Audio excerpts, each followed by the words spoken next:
Hey there, Jets Nation. Welcome back to One Jets Pod. Whether you're tuning into our video content or joining us on our audio-only platforms, we've got you covered.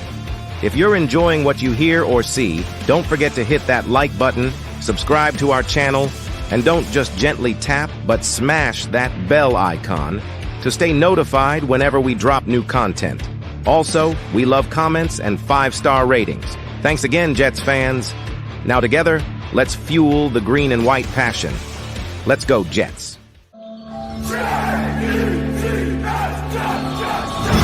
Welcome to Jet Life Stadium. Hit it! Hey, what's going on, Jet Nation? Woo! You're going to have to pardon my voice. I don't know what the hell's wrong with me. I don't have a sore throat. I'm not sick. I'm just getting old, I guess. I don't know. Ladies and gentlemen, I'm Randy here on the One Jets Pod. I'm joined by my co-host. Now, hold on. We got a little technical difficulty here. Much better. Ladies and gentlemen, again, welcome back to the One Jets Pod. I'm Randy Oz, and I'm joined by my co-host tonight, my one and only co-host tonight. The other boys left us hanging. No, I'm just kidding. Ladies and gentlemen, Dominic Lorenz. Dominic, my friend, how are you? I'm doing good, coasting, relaxing. It's playoff season time, and I'm very, as we talked right before we hit record, this is a very coasting week for me. It's the first round bye. I don't have to get all antsy and crazy this week, so I feel pretty good that I can talk football without being on the edge of my seat like, oh, crap, I got a game plan for the 49ers. What do we got to do to win? It's a perpetual waiting game right now, so it gives me better focus on how the Jets wrapped up their season. Oh man. Well, we'll touch on that right now, actually. Great segue. Well, thank you. Jets versus the Patriots. Jets at the Patriots, actually. Jets looking to snap a 15-game losing streak against the Patriots, which spans across 8 years, Dominic. That's 8 fucking years since we've beaten those bastards. I can't think of any team that I root for that has had that long of a losing streak to a specific team. Like, oh, well, good for you. Yeah, so like the closest thing I had is like the Niners had beaten the Rams 9 consecutive times, but that's 3.5 years. That's not 8. That's not 8 games in a row. This is 8 years in a row. I'm sorry, but hey, the monkey's off your back. Hey, it really is, man. Hey, and I wanted to win. It's like I said on the show every week, down the stretch, I'm emotionally drained on tanking. You said it, in your clip very well, and I agree with everything you said. But it was nice to finally beat Bill Belichick, who, by the way, ladies and gentlemen, were all over this whole last game in New England. And what was I saying on this show? Until it happens on Black Monday, until it's in the fucking news, he is in New England until he's not. And guess what? It is now, 3 days past Black Monday. And last time I checked, Bill Belichick is still the head coach in New England, ladies and gentlemen. But who would have thought before Bill Belichick got the Black Monday call, Pete Carroll would be out in Seattle, and Nick Saban is retiring from Alabama. You're missing one guy. Who? Another former Patriot got fired this past week. Head coach. Not Mike Vrabel. Is he? No. Mike. Yeah, Vrabel. Vrabel, that's right. He's been in Tennessee for so long. A little bit of a shocker, in my opinion. Out of all the coaches that have been fired so far, Carolina lost their coach, not surprising. Raiders lost their coach, not surprising. And I think Antonio Pierce should be their head coach. Chargers, let's not go there. That was clear and dandy. Atlanta, not surprising that Arthur Smith got fired. Pete Carroll perplexes me a little bit, but it doesn't surprise me. He's been there for 14 seasons. They need new blood. 14 years already? 14 years since he dipped out on USC, dropped him like a sack of potatoes, and went to the NFL. Oh, so, as you can tell, as a USC fan, the bitterness comes out. But 14 years, some fresh blood, I think, needs to happen in that organization. I think they're just getting too sedentary in their ways, which is a good sign for the 49er fans. But, they're going to be coming in hot next year. But then you got Vrabel, who's available. And who knows? Bill Belichick, questionable. You never know what can happen. And I'm pretty sure there's probably going to be at least one or two other moves. Who knows? If anything, Belichick, I believe he said, will relinquish his GM duties. I think those days have ran its course. I don't. He's got to pick one at this point. You can't have your Yeah. hand in multiple cookie jars at this point. He's just getting too old for that shit. He's getting too old, and that's why you could potentially see a situation where if Belichick stays, he's the head coach, and then somebody brings somebody back like a Mike Vrabel to take over and kind of, I know your eyes, and you're like, don't do that to me. Are you just saying like Mike Vrabel GM? Potentially, I could see if Belichick, I'm out. Whoa! If Belichick stays and he wants to be coach more than GM, I could see him, even if it's the other way around, try to get the band back together. Josh McDaniels is available. He got fired by the Raiders. Bring him back to be the offensive coordinator. Bring Vrabel back in a situation. Who else is an available former Patriot? Matt Patricia, I know, is with the Eagles right now, but the Eagles might clean house if they get a first-round exit here. Sirianni could be his job could be on the line Monday night against the Bucs. I don't think so. I think this is just a year that they had injuries, they had problems. People figured them out. We talk about this in baseball all the time. Mike Trout was so good for so long, and then opposing teams figured him out. Now he has to adjust. Yeah. I think the Eagles have to adjust, and they're not doing it right now. They're in their feelings, and they're crying crocodile tears right now, licking their wounds. That's a good point. So Sirianni, who knows, unless the Eagles are quick triggered and they're like, out, because Jalen Hurts said so. But I could see Bill Belichick and the Patriots getting the band back together. Not because I want to see it, and I'm not trying to say this to make Jets fans like come at me with pitchforks, but I don't hold anything at this point against Bill Belichick. Like, if Nick Saban left Alabama and was not retiring, I wouldn't be shocked Nick Saban would join Bill Belichick or take over. Like you would, like some super team front powerhouse fucking coach. Don't be yeah. I don't hold shit against anybody. I don't want to keep reverting it to baseball, but look what the Dodgers are doing right now, paying billions of dollars for like 4 players. I don't hold anything against any team. I'm sorry, I don't. But Black Monday came and went. And at the end of the day, Jets didn't make a move. They bookend their season with wins, starting the year off with the win against the Bills, beating the Patriots, getting the monkey off their back. I told you after Rodgers went down week 1. Oh, by the way, this was also a year we finally beat Philadelphia for the first time in franchise history. That too. And again, we can end the year on this. There's other teams to boot. But who are the first 2 teams to beat the Eagles this year? Hello, my friend. Hello, my friend. Exactly. So when you bookend the wins, and I said would 6 to 8 wins in that range be positive for the Jets without Aaron Rodgers? And you said, sure. Well, they got the magic number 7 right in the middle. Could they have easily won 10 games and been 10-7 instead of 7-10? 100%. No doubt about it. We've gone through it a billion times. This game, mark it down. We could go through that all again, but everybody at home would be puking because we'd be rehashing a troublesome Jets season. Speaking of everybody at home, real quick, before we move on, if you're joining us here on YouTube, make sure you hit that like and subscribe button, smash that bell notification. Again, if you listen on the audio side of things, thank you for listening all the way to the end. If you get there, make sure to follow us and give us a 5-star. Dominic, I want to just slightly touch on this Patriots game. Again, there's not really much to talk about. Season's over. We got the monkey off our back. Really, the big story coming out of this game is it's Breece Hall, man. 178 yards on 37 carries, man. I mean, just 6 yards shy on the season, Dom, of reaching 1,000 yards. Was he really, though? Or did the coaching just miscalculate? Well, there's other mathematician miscalculated, but I'll say the coaching really held him back from getting 1,000 yards. Well, not using it. I mean, that's what you should see out of Breece when you don't have a quarterback. He should be running it damn near 40 times. So 37 carries, 178 yards. Now, to put it in perspective, it was a prototypical New England snow game. Yeah, It was one of those January games, so you knew it was not going to be a heavy passing day for Trevor Siemian. So you knew it was going to be Breece Hall versus both the Patriots. offenses combined, I think, had just a little over 150 yards.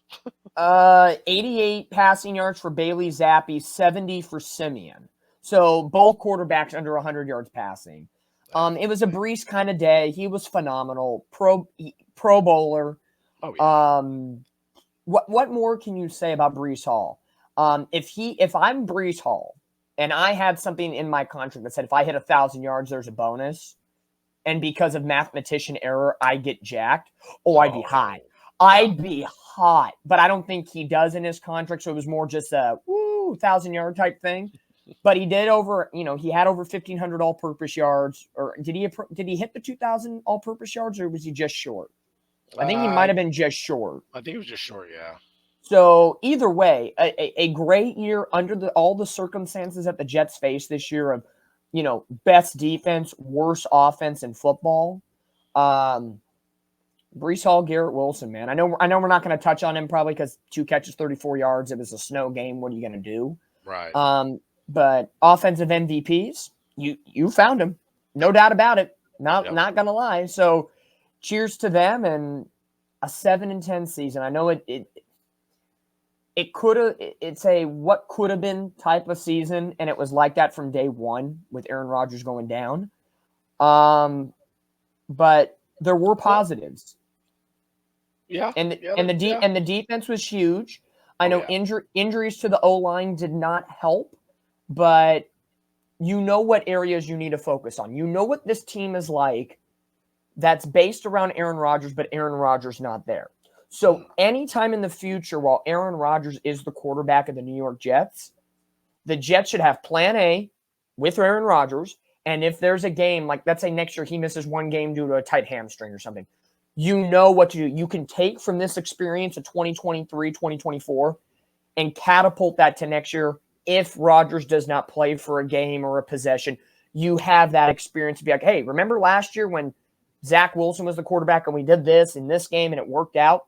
Boom, do it with whoever the backup quarterback is. But we all know when Rodgers comes back, it's going to be a different football team. Mentally, physically, emotionally, every step of the way. Even areas where Aaron Rodgers does not affect the game, like on defense, there'll be a difference. Absolutely, because it's like I think I said on the JJSX podcast earlier.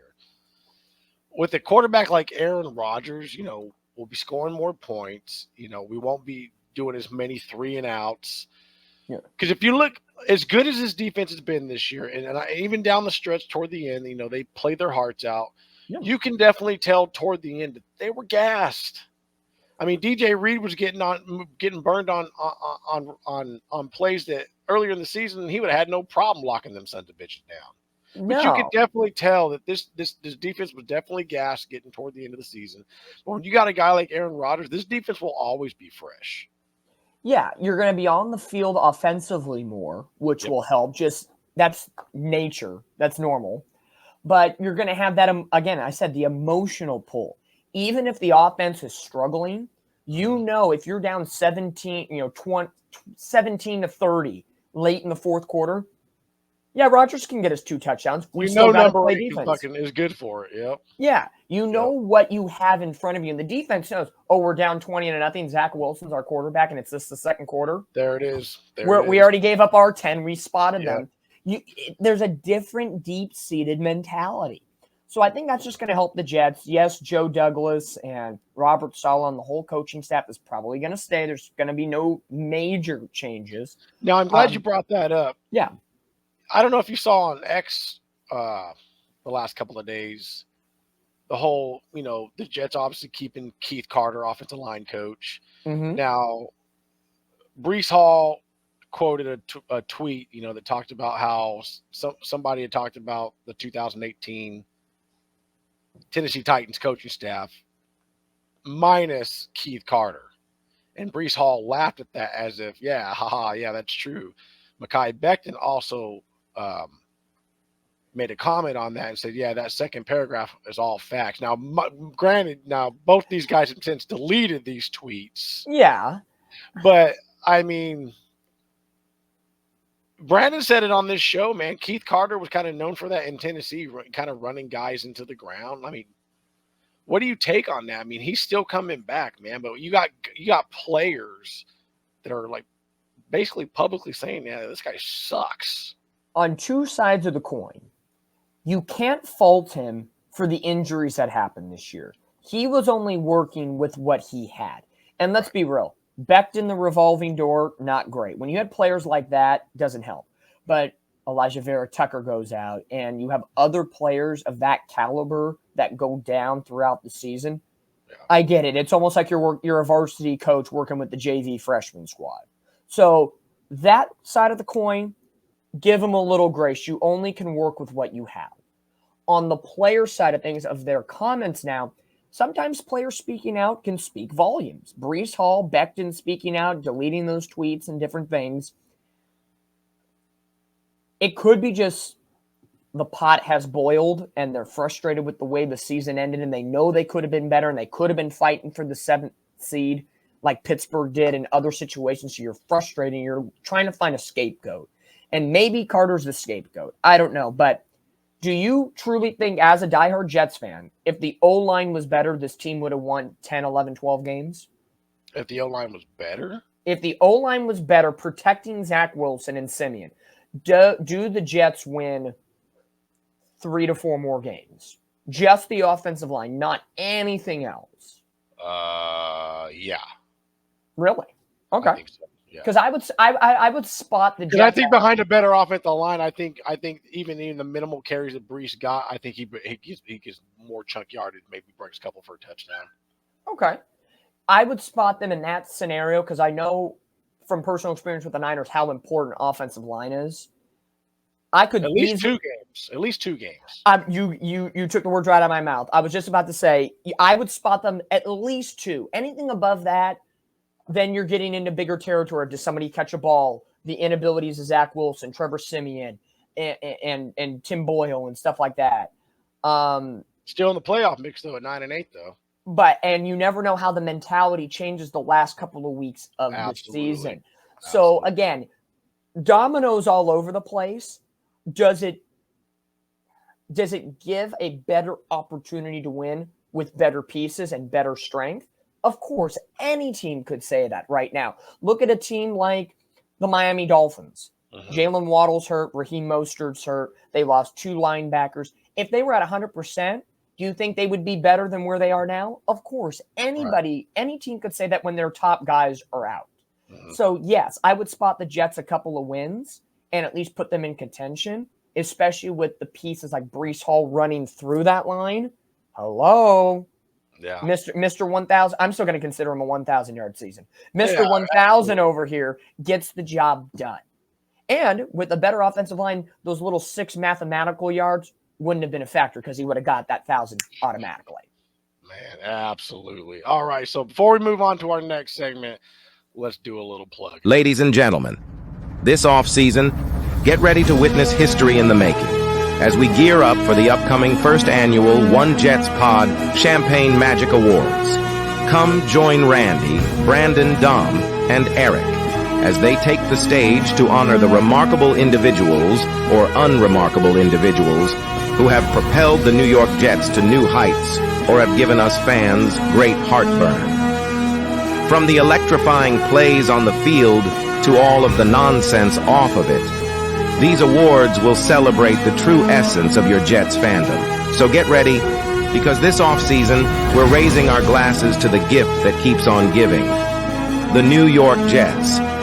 See you this offseason. Go Jets! All right. Now, I'm going to try my hardest to try to find me a blazer for that.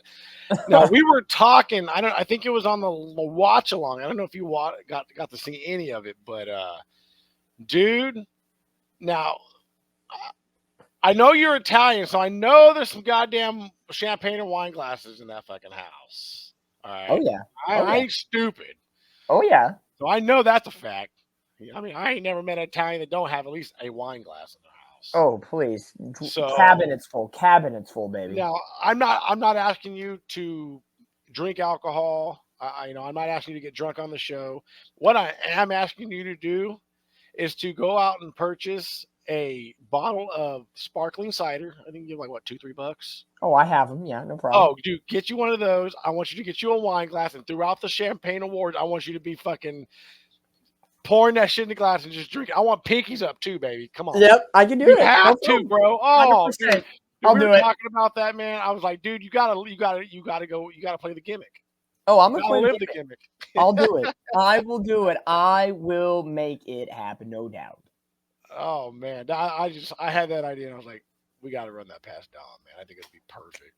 Anything for I the mean, one you JP, can't have baby. you can't have the Champagne Magic Award show without Don Without a sipping little champagne magic. Let's go. and you have to be the only one sipping it because you're the bougie bastard of the bunch, this year.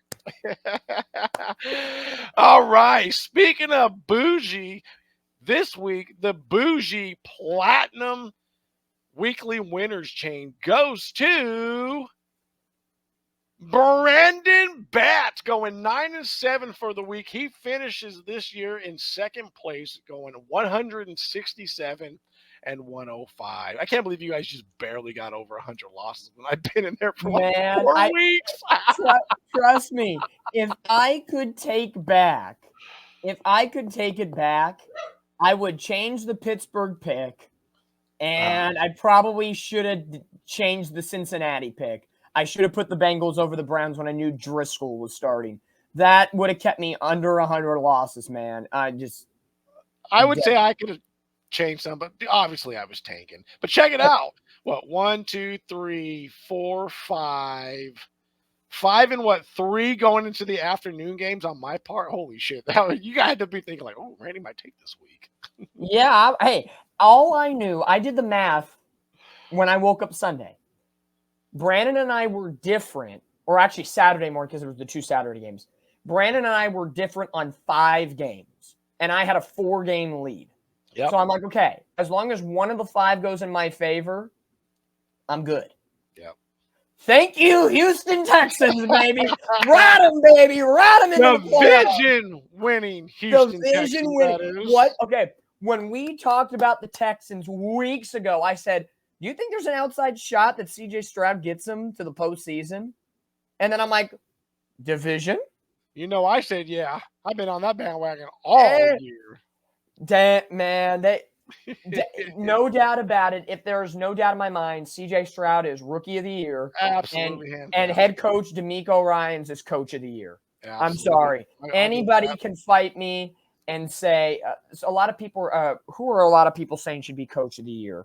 I think a lot of them are saying that guy from the Browns. Yeah, they're like Stefanski, or there's another one that I was like, they're saying give to the Eagles coach. No, that's not happening. I'm blanking at the moment. There was another guy. I'm like, are you kidding me? Come on. This team was 4-12-1 last year. They had no hope for the future. They get CJ Stroud, lock up Nico Collins out of nowhere. They become a dynamic threat, and they lost Tank Dell, and their defense, which DeMeco Ryans was what he was known for in San Francisco, gets stronger as the season goes on. That is all accounts a recipe for Coach of the Year. Get on the DeMeco Ryans train. That Texans team is going to be dangerous. I think the days of Jacksonville being the top dog is done. Wow, that didn't last long. It did. I know. They crumbled 8-3, and they finished. Got a couple-year head start now. The Texans, man, here they come. Yeah. The Colts are going to have something to say in this division too now. Especially with Anthony Richardson. Yeah. I'm still on the bandwagon. If Richardson doesn't get hurt, Colts win the division because they only won by a game. Richardson gets them a couple games that Minshew didn't. But for Minshew to come in and take them as far as he did, he may be a starter next year. Oh, I think he's going to be looking for a starting job. I wouldn't be surprised if Washington said, "Hey, we'll tap." If he's not a starter, I don't know where Washington's picking, but I think Washington's 2 or 3 with the Patriots. Oh, they might draft a quarterback then. They might. I'd have Minshew come in and fucking play starter for a couple years. I would have if Minshew doesn't get a starting job, he's going to go to a team that is going to have a quarterback competition. Makes sense. Because right now the Redskins, or at least somewhere he knows. I almost got canceled. I almost said Redskins. Sorry. Hey, you I know almost what? got canceled. Even though you say that, the owner of the Washington Commanders is he wants to change it back to the Redskins. Yeah. Mm-hmm. So when you look at the Commanders or Redskins, whatever you want to call them, Ron Rivera's gone. Sam Howell's the quarterback. Jacoby Brissett's there. Brissett looked nice. He's also a free agent, though. He's a free agent. So Sam Howell can be really good or really bad. Put Minshew in there or draft, who knows? He's going to go to a team that has a quarterback competition. He will fight for his job. That would be interesting. Howell versus Minshew in camp. And you could still draft a rookie if you want. You could still draft a rookie at this point. And I know the Commanders have a top 5 pick. So depending on where their new coach, offensive minded, defensive minded, wherever you want to go, Heidi ho, Heidi hey, there you go. You never know what could happen. Absolutely.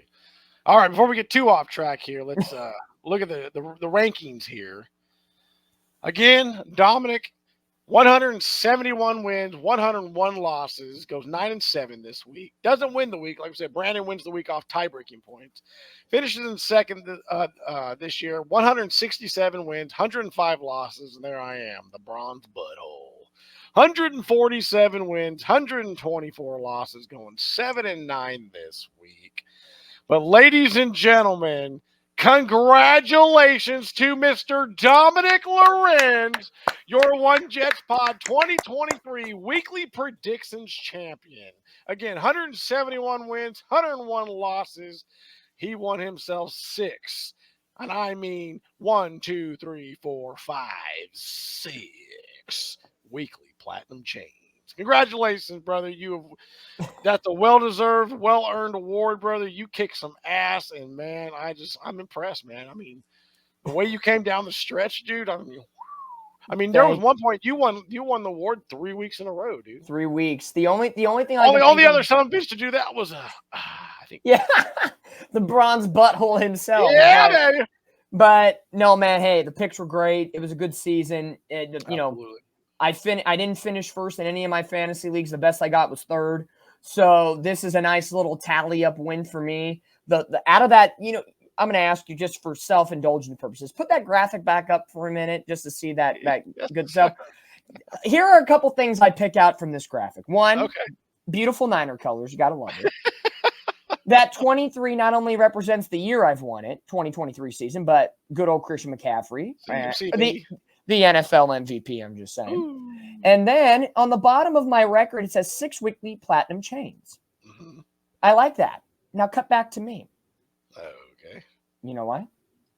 Because the Niners are on their quest for number 6, baby. Let's go! Could it be fate? Could it be fate? Could it be a good omen? We're going to see, but I just had to pick that a little bit out of that wonderful graphic. Thank you for that, my friend. Oh, man. No, again, congratulations. Hey, everybody, thank you, you and Brandon for participating in that. I can't wait till next season. I believe it'll be us. It'll be all of us again. I think Eric will be involved. I think J Jets X said he wants to get involved in the One Jets Pod Weekly Predictions. I said, bring it on. Bring it on. The more the merrier. More for me to beat down. Let's go. Got to retain that crown, baby. Retain it. This fucking guy. Speaking of this fucking guy, ladies and gentlemen, we're going to move on to our next segment. The Sexy Beast. Which belongs to Mr. Dominic Lorenz himself.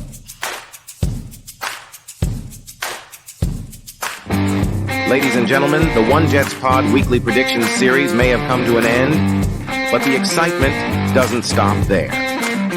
Introducing this year's Weekly Predictions champion, Dominic's Champagne Problems Postseason Challenge. Join our beloved hosts as they embark on a journey through the postseason. Will their expertise and knowledge prevail, or will the unpredictable nature of the playoffs throw them off? So come join us on Dominic's Champagne Problems Postseason Challenge, right here, only on the One Jets Pod YouTube channel. Ladies and gentlemen, Brandon, Eric, Randy, and your postseason host, Dominic Lorenz.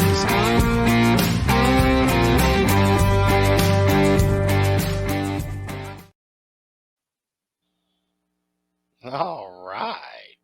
That's my fault for not Whoa. taking that out there for you, brother.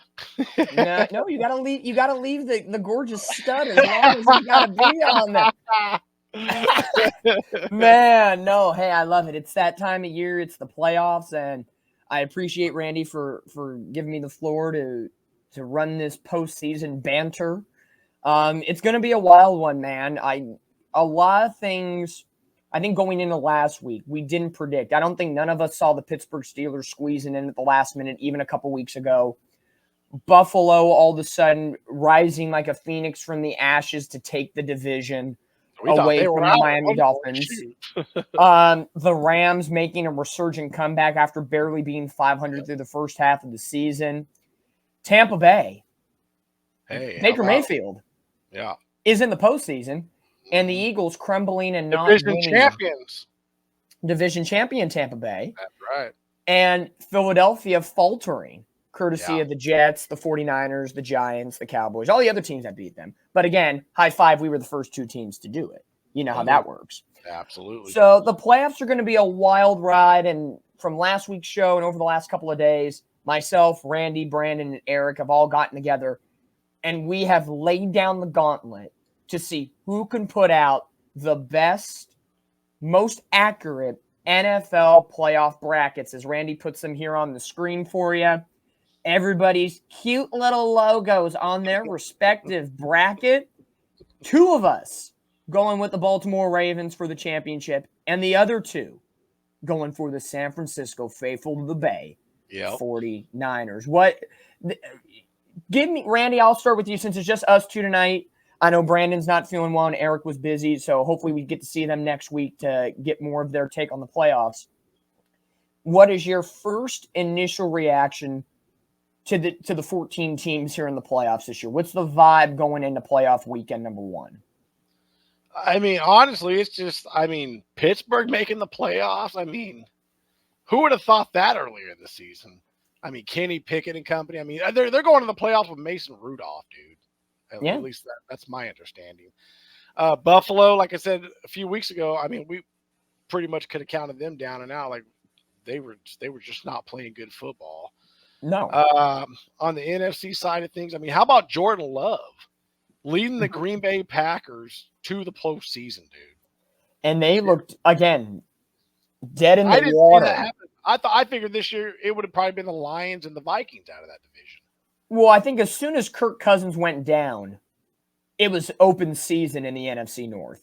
Yeah. And if the Bears were a little bit better, the Bears could have gotten it because they kind of found a resurgence near the end of the year with Justin Fields and that defense. So there's a lot of open season teams that were just on the cusp that I think can be contenders next year. Like, look at the New Orleans Saints. They lose in week 3 to the Packers by 1 point. That 1 point was the difference between winning the division and sitting on the couch the rest of the postseason. It was that close this year. And we talk about this year being the year of the backups. And Kansas City's not as powerful as they've been in the past. Or, you know, a lot of teams that are concurrently in the playoffs. The Cowboys didn't really tip off. They stayed strong and won the division. So it was a very interesting year throughout the entire regular season. Does that insanity ensue to wild card weekend? You know, like I said at the top of the show, I get a little relaxing break. It's a little scouting week for me as the Niners wrap up the number 1 seed. And the only thing I'm going to talk about my 49ers, because this week it's kind of 49ers were put on pause a little bit. Niners lose to the Rams by 1 the final week of the year. It was a preseason game. It was Carson Wentz versus Sam Darnold. And through the first 3 quarters, the Niners looked very good for who they had on the field. Jake Moody, our kicker, misses an extra point and a field goal. That essentially is the win right there. But either way, we got away healthy. The reserves got plenty of time on the field to stay fresh before the 2-week hiatus. I'm feeling good. No major injuries. Trent Williams is going to be good. The defense is going to get healthier. Christian McCaffrey's calf is just fine. Debo played and looked like a spark plug. where Brock Purdy was just kind of sitting there like, I feel good. But Sam Darnold played very well, and a lot of I know Jets fans remember Sam Darnold seeing ghosts in different things, but Sam Darnold had a very good day leading the San Francisco 49ers. Again, they didn't get the win, but I'm not too torn up about the loss. Everybody's like, oh, the Rams finally beat the 49ers for the first time in 9 meetings. It's like, okay, with the B team. Yeah, they beat the B team. Yeah. So I don't hold anything, but Not to be early next year. Or if you looked at my bracket, divisional round. Oh, that's right. Yeah. That is right. That's right. Let's go ahead and put that back up there. Let's put it, okay, before we get into the picks, there's one thing I want to get into. Looking at all 4 of our brackets, is there one specific matchup in any of the rounds that you would kind of look and be like, that might be a dynamic matchup? Even though these are all prediction based, but if it happens in that way, what do you think?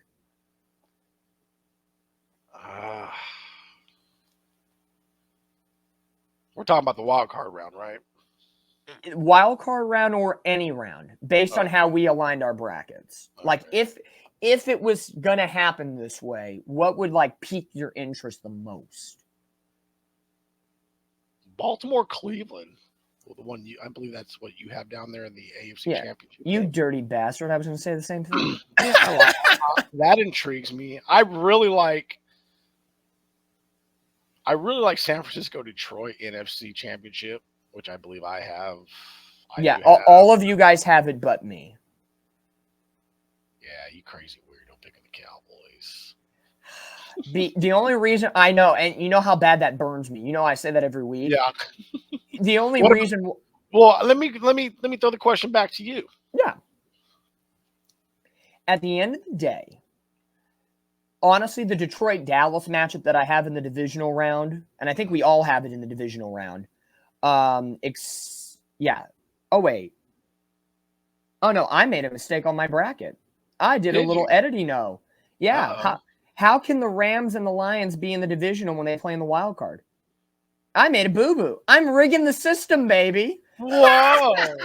No, technically, okay, in my bracket, and I will edit this when we post it out. That's E on me. See, my first time, I'm running the show and I'm already getting an F. That matchup where it says Detroit, Dallas on my bracket should say Tampa and Dallas. So that's why I believe Dallas will be in the NFC title game with the 49ers. They will beat Tampa at home in the divisional round. So that is an error on my part. I will get that edited for upload purposes. But that, if it happens where Detroit and Dallas do play in the divisional round, that matchup intrigues me. It's going to be a rematch of the blown call by the refs, and it would be at the same location in Dallas. So it's like history repeating itself. I actually kind of like Kansas City, Buffalo, if it works out that way that they both meet in the divisional round. Just, again, another rematch game of what could have been Josh Allen, Patrick Mahomes in Buffalo instead of Kansas City, because that's where we've seen that matchup happen a lot. But I still have Cleveland as my sleeper, and in my bracket, the side of the bracket that was actually correct on mine, I was torn when picking Baltimore, Cleveland to see who would represent the AFC in the Super Bowl. I was really, really torn, but I think Baltimore at home, they'll have that extra week off. They'll plow through Miami. But Baltimore, if Baltimore and Cleveland are the conference championship, I know I put Baltimore, but to me, it is a legit coin flip because that Browns defense is something else. Absolutely. I agree. Yeah. But man, it's going to be a good postseason, and let's waste no more time. Let's dive on into the picks for this week. I know, again, Eric and Brandon are not here to get their picks in as well, so we will have to get their picks at a later time because should we do a playoff version of the pick'ems, or do we keep the bracket? No, we got the bracket, but hell, let's do pick'em style while we're at it. Let's do it. We'll do a separate pick'em. We know who they're picking. We know, yeah, this round's a little easier to Yeah. game, but they just can't defend their pick. So Right. let's So- roll through it. But we're here and we can defend ours. Let's do it. So round 1, Saturday afternoon. Who would have thought Houston Texans getting a first round home game taking on the Cleveland Browns? Yeah. As you can tell already by my bracket, I have Cleveland in the AFC title game. So I have Cleveland in this game. Again, Houston is a phenomenal story. CJ Stroud balls out every time. I think it's not going to be enough for this Cleveland upfront pressure. I don't think he's seen pressure like this enough this year to be prepared. And again, under the lights, it's the playoffs. Could there be some, shivers and jiggles a little bit and nervousness? Maybe. It helps when you're at home. Yeah. But Joe Flacco's been on a roll. I don't foresee them not being on a roll. I could see them. Here's the one thing in this game that may surprise people. Houston gets out to an early lead because Cleveland rested Joe Flacco last week. Houston had to have a play-in game to get into the playoffs. So they've already had like a pre-wild card round. So I would say first half goes to Houston, but Cleveland wears them down as the game goes on. I know we're not doing scores, but I can see this game going 27-20 in that range, Cleveland. Yeah, you make a lot of good points and a really good case there for Cleveland. I mean, shoot, I might want to change my pick. No, I like Houston in this one, man. Again, they're at home, division champs. I think they're pumped up. I think they're ready to go. I think D'Amico's going to have that team ready to go. We're talking about who we think is going to be the reigning rookie of the year here real soon. Yeah. So I don't know, man. I like this Houston team. I think the Browns are ready for a big letdown. I think the Joe Flacco story is going to come to an end, crashing, burning in here in the wild card round. Thank you for everything you did for us. We'll see you down the road there, Joe Flacco. But Deshaun Watson will be back next year. So yeah, I like Houston in this one, man. I think I just think the vibe that they're rolling with right now is going to be just a tad too much for the old Brownies to handle. Hey. So I can see something along the lines of, I don't know, 2017 Houston. Okay. Lower scoring game. I like it. For Brandon and Eric, they both are on my side of the fence. They're going to go good old Cleveland Brownies. So Randy already, the bronze butthole in the cell. Yeah, baby. Is a lone wolf in the first wild card weekend matchup. That's going to be fun. Moving on, second game. That's Saturday. This one's on Peacock only. And previously, before we get to this game, Cleveland is a 2.5-point favorite in that game against Houston. Cleveland is the favorite. This one, Miami at Kansas City. Kansas City, a 4.5-point favorite, 5 o'clock kickoff. The projection is -9 degrees in Kansas City. My butthole would be bronze too. It could be a little chilly. Just a little It might be a little chilly. For Miami to come out of South Beach and come on into Kansas City, that's going to be rough. Yeah. But I do not see Kansas City as the team that they used to be. I'm sorry, I don't. I got Miami winning this game. It's going to be a lower scoring affair because of the weather. Now, I don't know. I haven't looked at the updated meteorologist report. I don't know if it's going to be -9 and like snow game or just clear and -7. If it's clear and -7, it might be a shootout, like 20-something to 20-something in that range. I'm going to look at that as you make your choice for the pick. But I got Miami in this game. Tyreek Hill's return to Arrowhead. I just don't see it for Kansas City. I call me a doubter, call me a non-believer, but nothing that they showed me in the regular season, even the games that they won, impressed me. Beating the Bears 41-3 or 41-0 did not impress me. Beating the Jets by 3 did not impress me.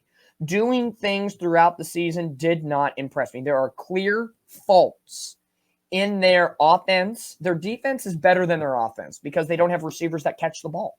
Travis Kelce is not the same person. Thank you, Taylor Swift. And I just don't see it.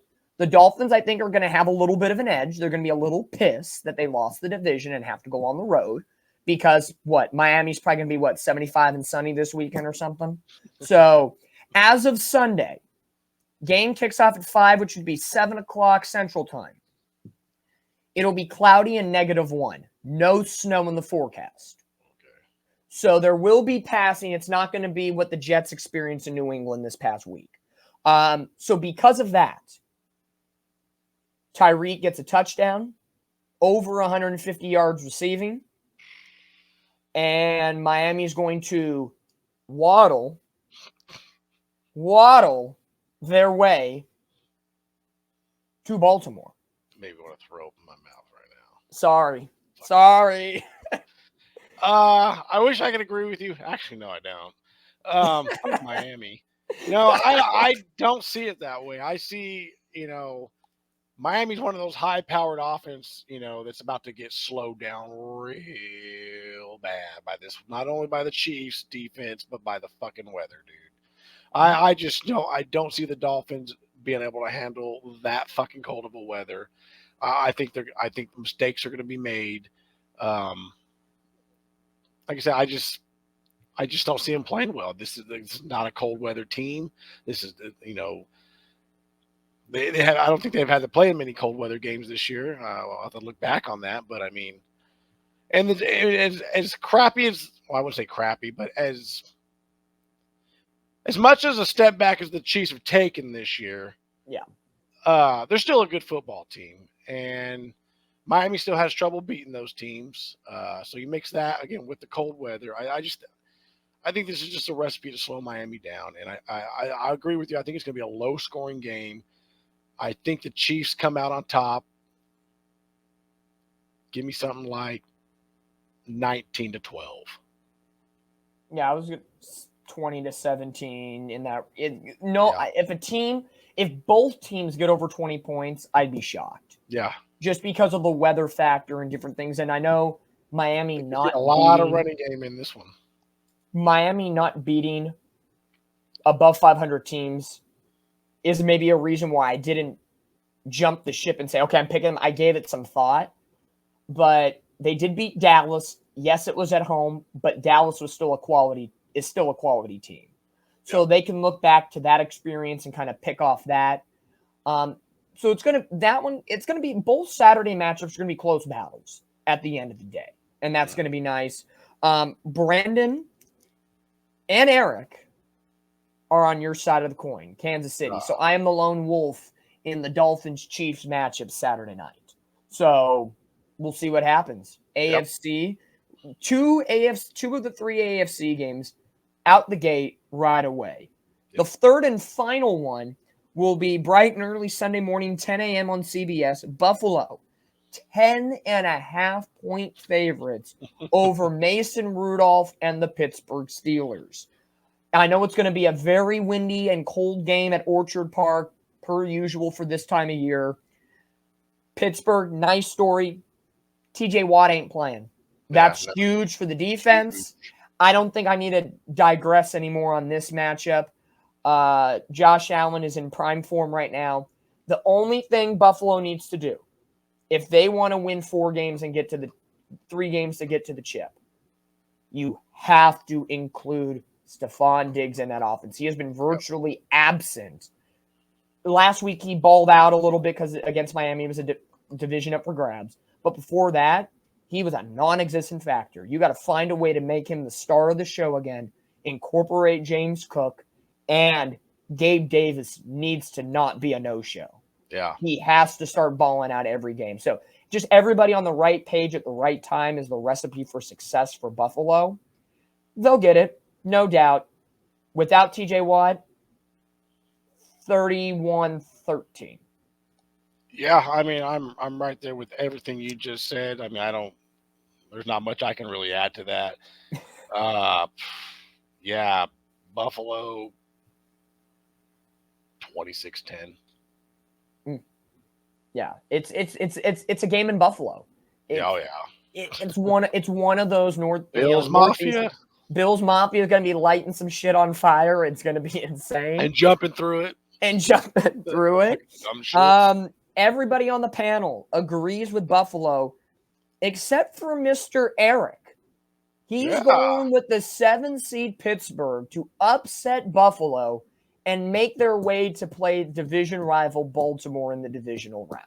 Well, shit. That is a bold. That is a bold, ballsy pick by our buddy Eric.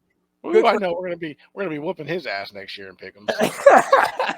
So far, all 3 matchups, 3 versus 1. It just happens to work out that way. Is there going to be some parity or some equality when we get to Dallas, Green Bay?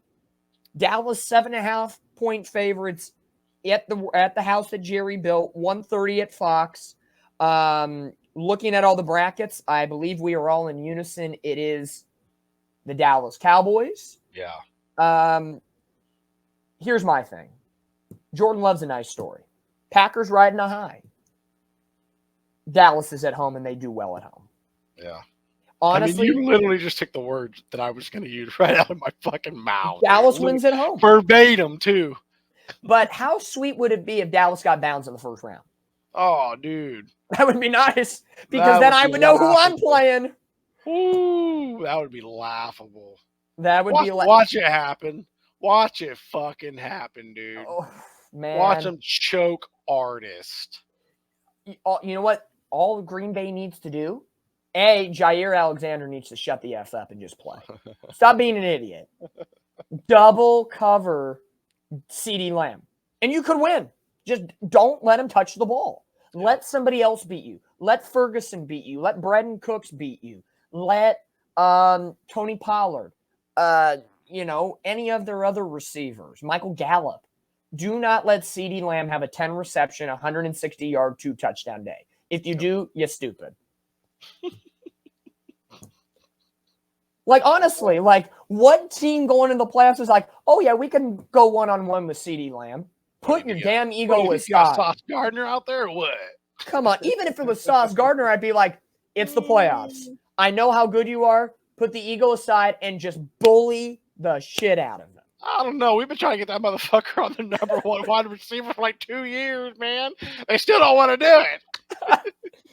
But, all 4 of us picked Dallas. I know you're in agreement with that one. Any extra thoughts on that one? No, like you said, hey, the Jordan Love, great story. It was cute. It was awesome. Congratulations on your little playoff push. You making it, post Aaron Rodgers. All shucks. But hey, Jerry's world. The Cowboys are playing hot this year. They're one of the better teams of the NFC. Yep. It would literally take them just to fucking go out there and completely shit the fucking bed to lose this game. So yeah, Dallas. But I'm all for if I'm wrong on this pick, I am more than happy to be wrong. I am more than happy to be wrong. Moving on down to Sunday Night Football, 5 o'clock NBC. The home team, the Detroit Lions, here on the Champagne Problems post-season challenge. Detroit hosting the LA Rams. And this game, amongst other storylines here in Wild Card Weekend, this one has a rich storyline. Yeah. First, you had Tyreek returning to Kansas City as a member of the Dolphins. Their storyline number 1. Yep. Joe Flacco coming out of nowhere, getting the Browns to play basically the oldest player against one of the youngest players in the league. Then you have Buffalo-Pittsburgh really doesn't have a storyline. No.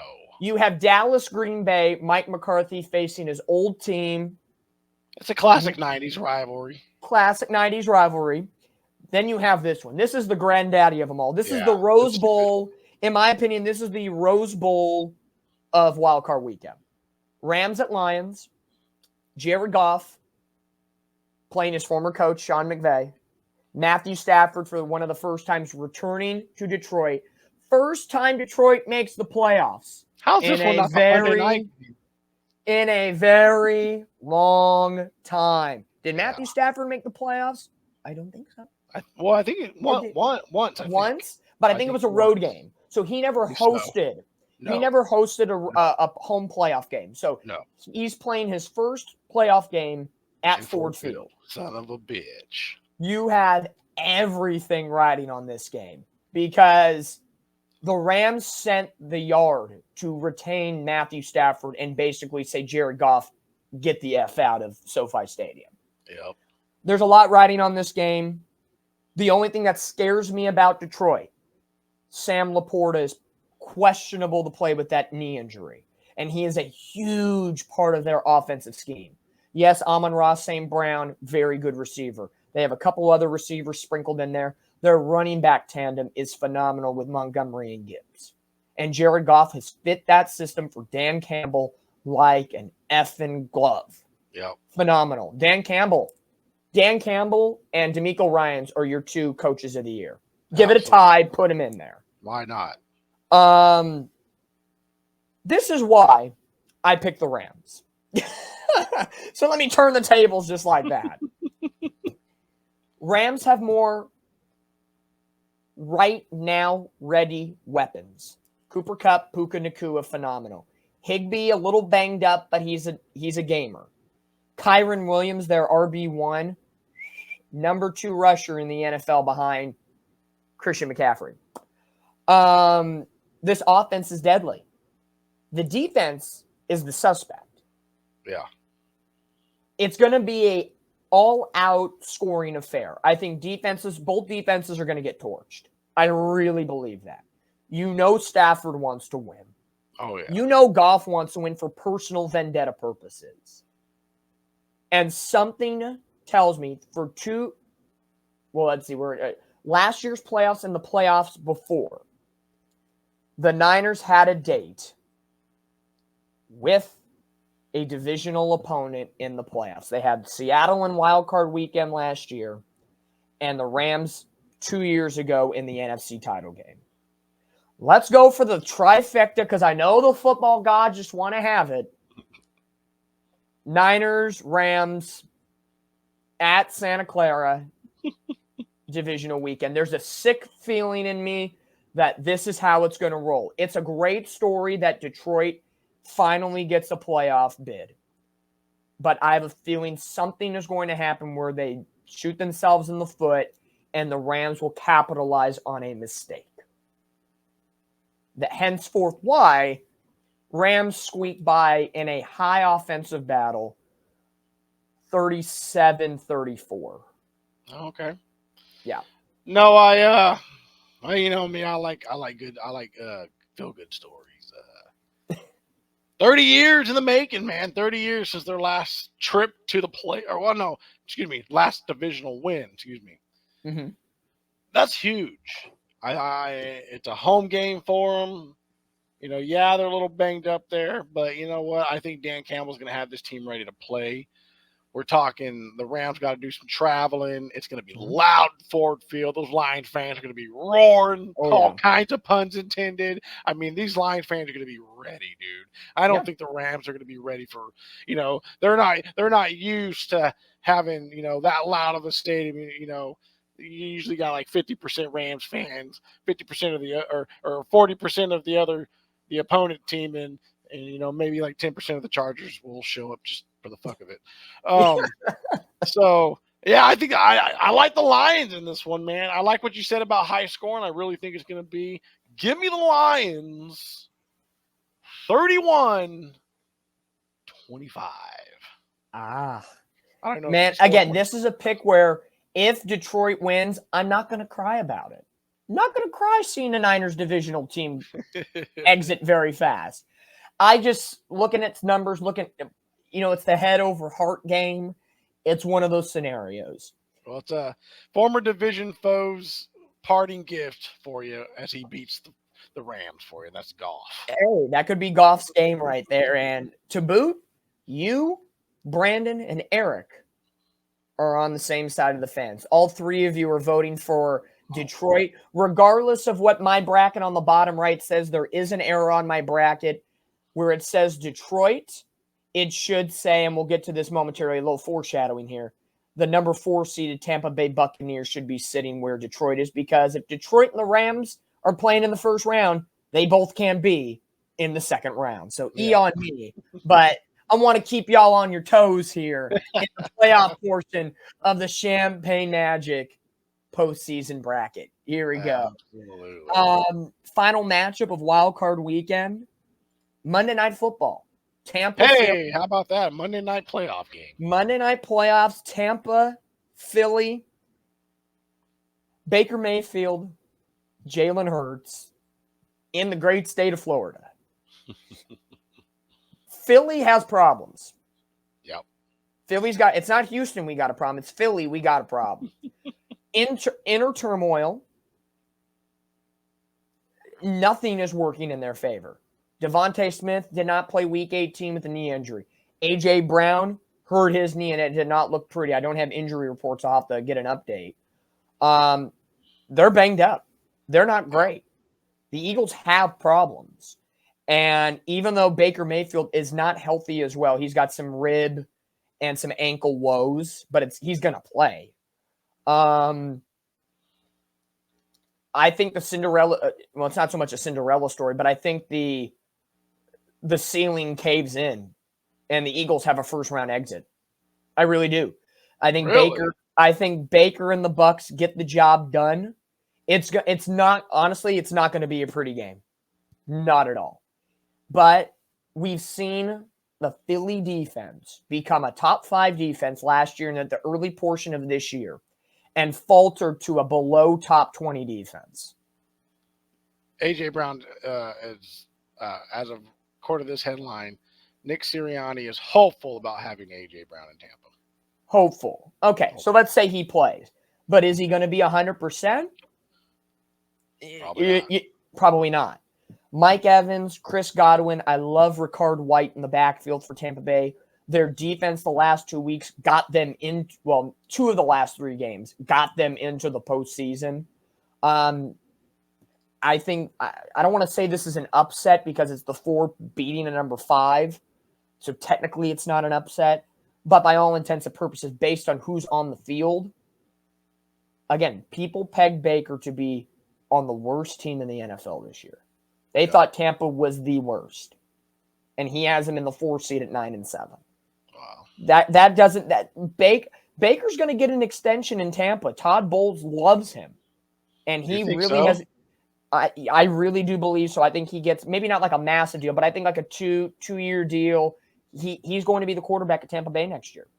Maybe they'll draft somebody to, in the future. Tampa's their guy. Tampa Bay is Baker's guy. So it's in the name. Tampa, Tamba. Baker, remove the P, put a B. It's Tampa, Baker Mayfield. Give me the Bucks in a good one. It'll be like I said, ugly game because of injuries. 20-16,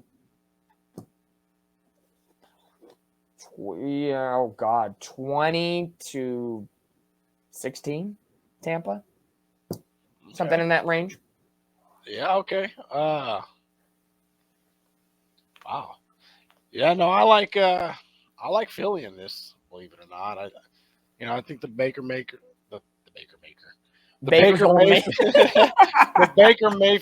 the Tampa Bay story, it's like the Jordan Love thing. Hey, it was cute, it was awesome, congratulations, but the more experienced playoff team is in town, and I think they're just gonna be a little too much for the Tampa Bay to handle here, and I do think it'll be close. I don't know. 24-20 Tampa, or excuse me, 24-20 Philly. And Philly is a 3.5-point favorite in this game, just for food for thought. Mm-hmm. Based on everybody's bracket, we have our first splitsies of the pick'ems here in the wild card round. It's Team Dominic and Brandon against Randy and Eric. Randy and Eric are going for Philly. Brandon and I are going for the Tampa Bay Buccaneers, even though mine says Detroit. Again, if you've been following along here, watching the entire episode, A, we thank you very much. Absolutely. B, the Rams and Detroit both can't make the second round because they're playing head-to-head in the wild card round. On my bottom right bracket, Detroit should say Tampa. Just putting that out there. So For me, it should be Niners against Rams and Bucks at Dallas in the second round of the playoffs for the NFC playoff picture. So we got a couple 3 versus 1s. We have one sweep. That's Dallas over Green Bay. One splitsies Monday night. And the rest, it's 3 against 1. So you want to, before we go, and I hand over the platform back to you to close out the show, we have the bracket. We're going to do playoff weekly pick'ems like we do in the regular season. Do you want to throw a little extra spice on it? Because I have an idea. Every round increases in points. So every game is worth 1 point in the wild card round. When we get to the divisional round, each game is worth 2 points. Conference championship 3 points, Super Bowl 4 points. Okay. You got to win 4. You got to win 3 or 4 games to get to the dance and win it all. Let's increase it, and so if you mess up in the first round, you're not going to be dead in the water when it comes to the Super Bowl. So we'll see what happens. That's up the ante a little bit here in the postseason on the One Jets pod. All right, let's do it. Well, hey Dom, I appreciate you.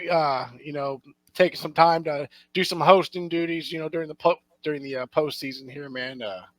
Great shit. I love the graphics you got going on here, man. One more time, let's throw the bracket up there. Again, this is all Dominic. This is his creation right here. It's beautiful.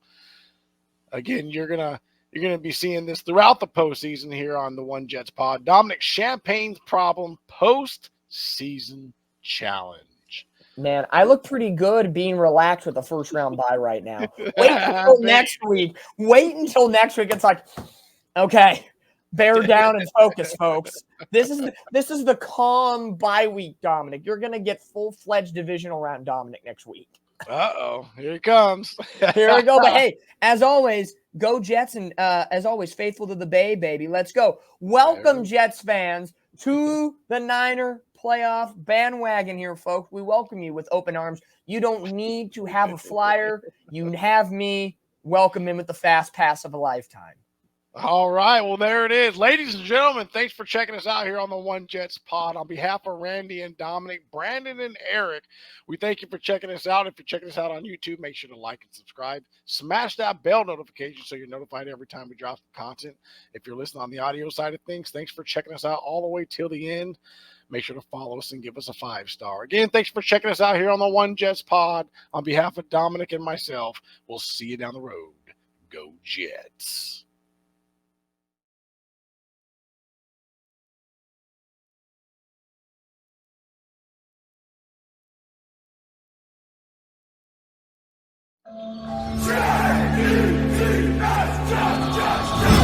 Welcome to Jet Life Stadium. Hit it!